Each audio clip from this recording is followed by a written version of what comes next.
Hey guys, so I'm going to do a video here real quick, and I'm going to hopefully show you guys how I engrave the bamboo pen. And Gail had some questions, so hopefully Gail, I'll tag you in this later and you can watch it. But I'm going to try and flip back between my computer on how I set it up and then come over to the xTool and show you how I actually do it. And I tried to go into Zoom and be able to do the screen sharing, and I tried to go Facebook Live and screen share, and I'm not having any luck. So I'm sorry if this isn't going to look really great, but I'm hoping you can see enough and get an idea. So let me get on here on my iPad, guys. I just want to make sure that I am actually live on here. Yes. Okay, I am live and right in your face. All right, so first of all, I'm going to turn the camera here a little bit and bring you up to my computer a little more. And you can kind of see my iPad in the background there. That was just so I could make sure you guys can see what I want you to see and so forth. All right, so first of all, I'm going to engrave a bamboo pen that I got from Amazon. And here's what I have, the Ask, Believe, Receive. So over here is where I set the settings. And what you do, once you click on your words, your design, whatever, over here all these settings pop up. And you can pick between score and engrave. And I am going to engrave. And I am using the blue light. And then you have a power option here. I have it set at 100. The speed I have set at 275. I believe for the basswood setting, normally it's 300, but I wanted to slow it down just a little bit to see if I could get a little bit darker burn. And it could be too much. We'll find out. And then also the lines per centimeter was normally set at 100 if you use the xTool settings. And I bumped mine up to 120. Again, I just wanted to see if I could get it a little darker. The other thing, I have all my, when you bring in like an SVG, so I make my SVGs in Silhouette, and then I bring them into xTool just because I am so familiar with Silhouette. So whatever program you normally use, continue to use it and just bring in your SVG file. So this is the file, and once I engraved this once, and I decided I wanted it to be a little bit like taller. So what I'm going to do is I'm going to make sure this is unclicked, because if this is clicked and I try to resize this, even though I'm pulling down on one of these side, options here, it still enlarges the whole thing. So I'm going to undo. So like normally in Silhouette, when I click on this, if I wanted it to stay in proportion, I would grab a corner and I would enlarge, and that would keep it in proportion.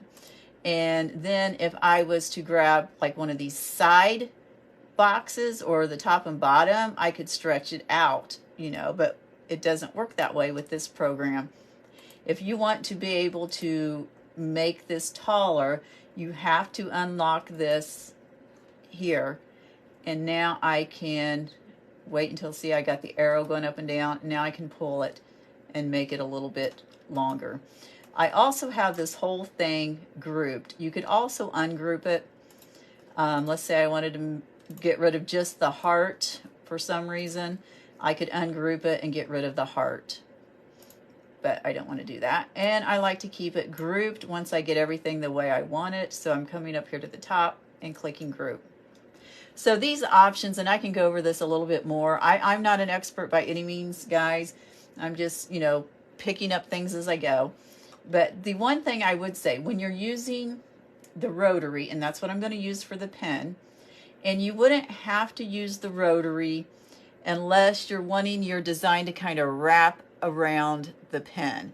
If it's just one line of text going across, you could actually just lay it down on your laser bed and do that. But if you want it to go around, then you need to use the chuck. So I'll show you that in just a second. So the other thing then you have to set up is whoops, take this off. Over here, when you have laser flat, that just means you're using your laser bed. It's just laying in there flat. It means exactly what it says. When you click laser cylindrical, then that means you're using your rotary. And then you also have to tell it if you're using the roller bars or if you're using the chuck. And I've come to the conclusion I'm probably just mostly going to be using the chuck. The other thing you need to put in is you need to put in the perimeter or the diameter of the pen. So the perimeter is how big around is it?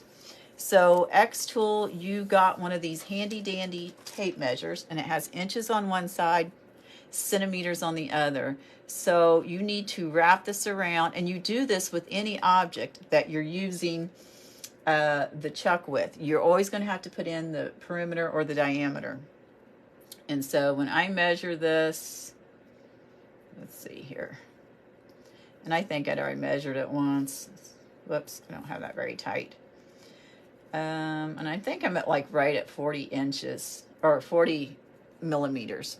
So we're pretty close here. The thing with this, so this is in centimeters, but a millimeter is just times 10. So this is 1 centimeter. These little lines are millimeters. So you can either count the little lines, you know, or mine was pretty much right at the middle line here. So that would be 10, 20, 30, 35. So I'm going to say it's 40 millimeters. It could be a little longer, but you do need to measure. It's kind of hard to measure something this small.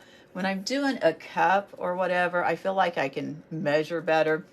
But anyway, if you're trying to figure something out in centimeters and take it to millimeters, you just take it times 10. Or again, like I said, if you want to count these little lines, there's 10 little lines because there's 10 millimeters to each centimeter. So we are going to plug in 40, and then it will automatically figure the diameter for you right here. So I don't think that you guys can see that very well, but I did plug in the 40 millimeters, and then it told me it's 12.7 diameter. So you do have to have that information in when you use the chuck. So the other thing I'm going to do, and I'll show you why here in a second, is I'm going to go up here, and on this y-axis, I'm going to hit 0 so that it takes it to the very top. Okay, so now I'm going to kind of turn you around. Here in a minute, I'll turn this camera around and I'll show you the laser. But here in a minute, I'm going to hit this framing button. And what it does, I'm just not going to do anything until I actually turn all my lasers on. So give me just a second. I didn't even do that. Now, one thing, when you turn the lasers on, and then you have to turn on your purifier, air purifier, you always also want to remember to pull off your cap. So I'm going to kind of back this camera up a little bit and kind of turn you here where you guys can see me. So I've turned on the air purifier. I've turned on the laser. One thing to remember is when you turn these on, the air purifier only really runs when the laser's running. So it'll run a few seconds after your laser job quits. Hi, Janet. I'm just recording this in this group, Janet, because I'm not sure how this is going to turn out. And let's see here. So my laser's connected because I've done it Wi-Fi. One hint, when you connect your laser the very first time to your computer, you do need to have it plugged in with the USB cord. After that, you can use the Wi-Fi option, but the very first time, you need the USB cord. And Janet, if I'm giving out some information and you've got some tips or tricks, make sure you type it in. Janet also has the xTool, so she got hers not too long after I did, and she knows just as much, if not more, than I do. Okay, so I'm going to turn the camera around here, and hopefully you guys can see the laser. So this is the chuck here, and I already have my pen set in here. And I will show you in a minute how I put these in. So the next thing I'm going to do is I'm going to kind of tilt this back just a little bit, and I'm going to take this laser bed here out. This is kind of what I'm calling my laser bed. and I am putting it over here. All that's going to do is give me something to put this laser on, or this chuck on, to get it all steady. Now the other thing you have to make sure is that the pen is actually right underneath the laser, because we need to focus. So what I want it to do is I want those lights to be kind of like right on top. I get so many spams all day long. So you can see a big blue light here, and you can see a red light. And what we are going to do is we are going to move this button, or we're going to turn this knob over on the side here until we get those two lights to line up right on top of each other. That's how you focus.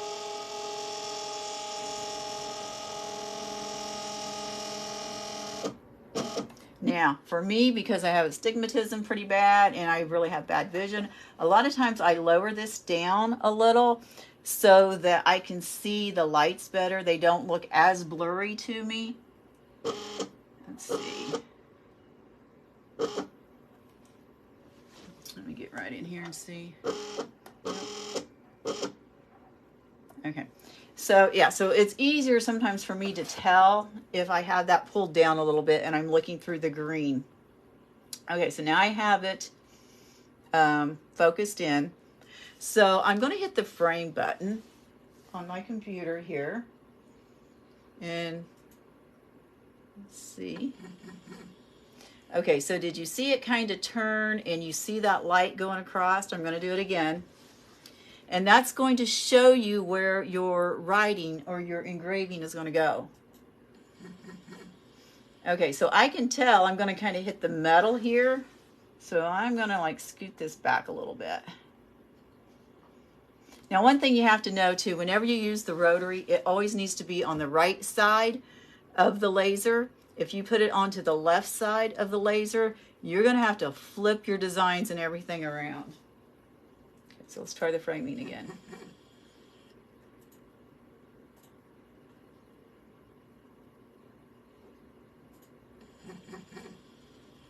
Okay, now I'm going to show you guys this really quick. So I told you that I had my design at the very top.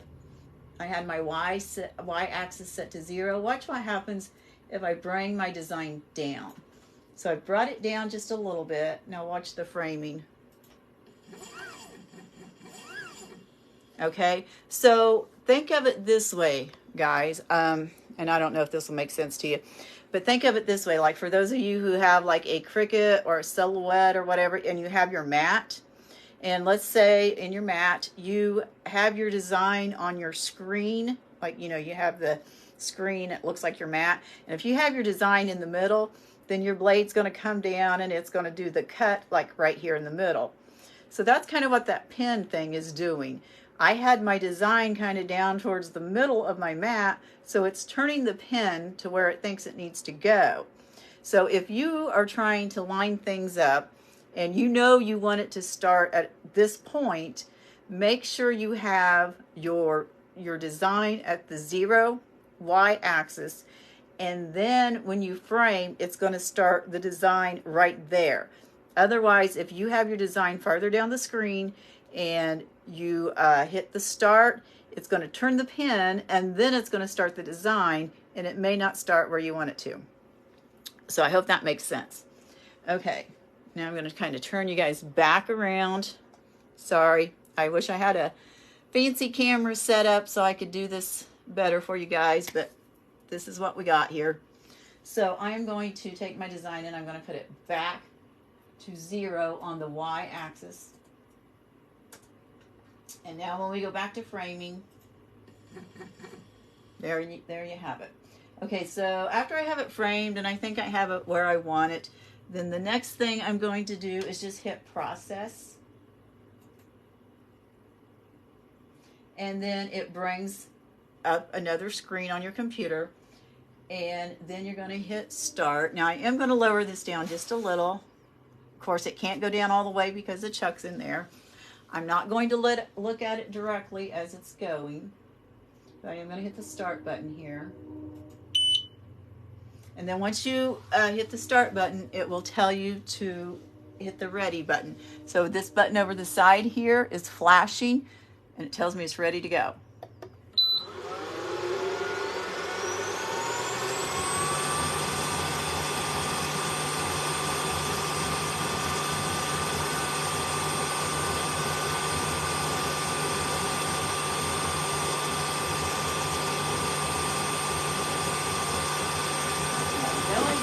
long these will take.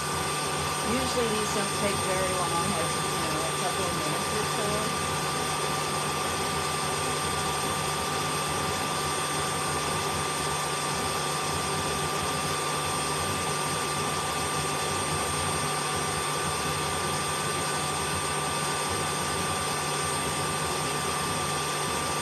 So we're at 45 seconds now.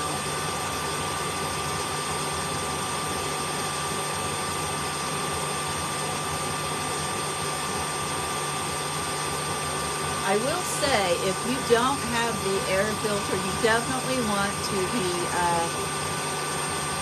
filtering this out like your window or something. There has been a time or two I have forgot to turn my air filter on, and you can definitely smell it. You'll definitely know when you have forgotten to turn it on.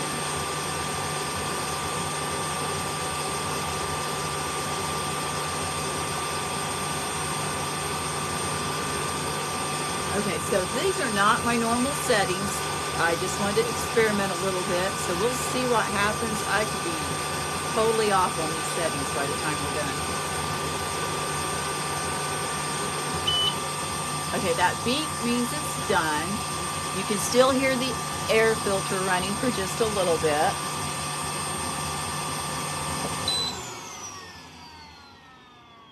Okay, and I think that looks pretty good. I did make it bigger than I did the last pen that I made, so I do like this better, I think. So now over here on this chuck, all I have to do is, whoops, turn this. I say just all I have to do. Well, credola. What did I do here? And that's the beauty of going live, right? All right, so here's the pen. You guys see that okay? So on the chuck here, the way I got these in here is they just screw in. Okay, they just screw in, and you can unscrew them and take them out. So this is the easiest part of everything to put in. I just keep a little bag, and I keep all my parts and screws and everything in that bag.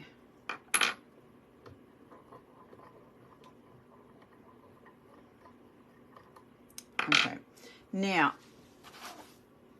these pieces also came with it, and this is also part of your chuck.